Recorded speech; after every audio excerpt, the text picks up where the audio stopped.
Welcome to Penrose Learning, where we make understanding easy. In this video, I will show you how to replace your Honda Civic radio.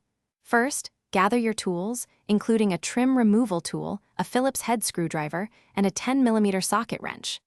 Next, open your hood and disconnect the negative terminal of your car's 12-volt battery. This crucial safety step prevents electrical shorts.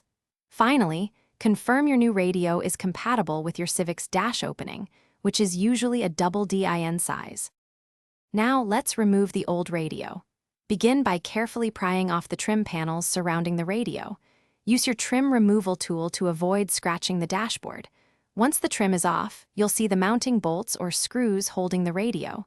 Unscrew these, typically 4 of them. Then, gently pull the old radio out of its slot. Disconnect all the wiring harnesses and the antenna cable from the back.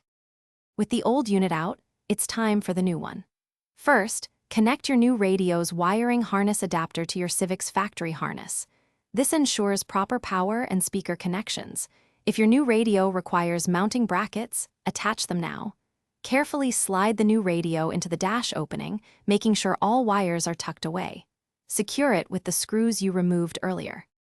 Almost done, reconnect the negative terminal of your car battery.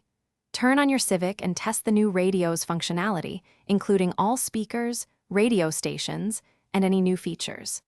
Once everything works perfectly, carefully reinstall all the trim panels, ensuring they snap securely back into their original positions.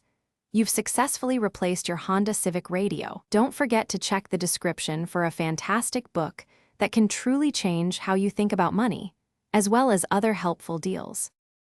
Thanks for watching. If this was helpful, leave a like and consider subscribing. See you next time.